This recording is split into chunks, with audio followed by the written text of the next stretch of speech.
D K Shivakumar ಕನಕಪುರಕ್ಕೆ ಹೋಗಿದ್ದರು. ಕನಕಪುರದಲ್ಲಿ ಸ್ವಾಮೀಜಿಯೊಬ್ಬರು ಲಿಂಗೈಕ್ಯರಾಗಿದ್ದಾರೆ. ಆ ಲಿಂಗೈಕ್ಯ ಸ್ವಾಮೀಜಿಯವರನ್ನ ನೆನೆದು ಮುಖ್ಯಮಂತ್ರಿ ಡಿ ಕೆ ಶಿವಕುಮಾರ್ ಕಣ್ಣೀರಿಟ್ಟಿದ್ದಾರೆ. ತೋರಿಸ್ತಾ ಇದ್ದೀವಿ ಆ ದೃಶ್ಯಾವಳಿಗಳನ್ನು. ಕನಕಪುರ ದೇಗುಲ ಮಠದ ಶ್ರೀಗಳು ಮುಮ್ಮಡಿ ನಿರ್ವಾಣ ಮಹಾಸ್ವಾಮೀಜಿಯವರ ಅಂತಿಮ ದರ್ಶನ.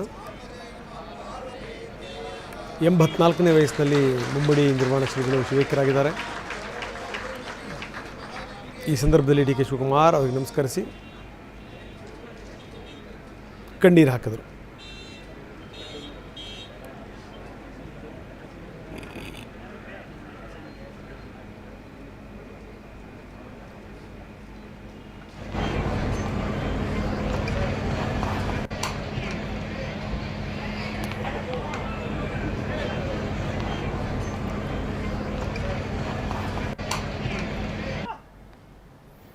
ನಾವು ತೋರಿಸ್ತಾ ಇದ್ದೀವಿ ಭಾವುಕರಾಗಿರುವಂಥ ಡಿ ಕೆ ಶಿವಕುಮಾರ್ ಅವರಿಗೆ ಅಂತಿಮ ನಮನವನ್ನು ಸಲ್ಲಿಸಿದರು ಮುಖ್ಯಮಂತ್ರಿಗಳು.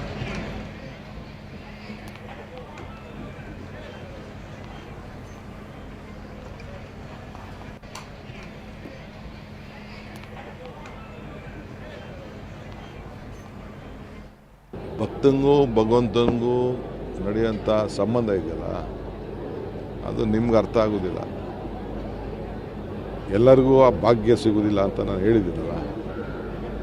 ಹಾಗೆ ಇವತ್ತು ನಾನು ಈ ರಾಜ್ಯದ ಮುಖ್ಯಮಂತ್ರಿಯಾಗಿ ಶ್ರೀಗಳಿಗೆ ರಾಷ್ಟ್ರಧ್ವಜ ಕೊಡೋಂಥ ಅವಕಾಶ ಸಿಗ್ತಲ್ಲ, ಇದು ನನ್ನ ಭಾಗ್ಯ ಅಷ್ಟೇ.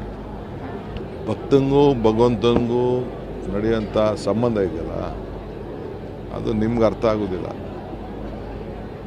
ಎಲ್ಲರಿಗೂ ಆ ಭಾಗ್ಯ ಸಿಗೋದಿಲ್ಲ ಅಂತ ನಾನು ಹೇಳಿದ್ದೀನಲ್ಲ. ಹಾಗೆ ಇವತ್ತು ನಾನು ಈ ರಾಜ್ಯದ ಮುಖ್ಯಮಂತ್ರಿಯಾಗಿ ಶ್ರೀಗಳಿಗೆ ರಾಷ್ಟ್ರಧ್ವಜ ಕೊಡೋಂಥ ಅವಕಾಶ ಸಿಗ್ತಲ್ಲ, ಇದು ನನ್ನ ಭಾಗ್ಯ ಅಷ್ಟೇ. ಯಾವಾಗಲೂ ನನಗೆ ಆತ್ಮಧೈರ್ಯವನ್ನು ತುಂಬ್ತಾಯಿದ್ರು.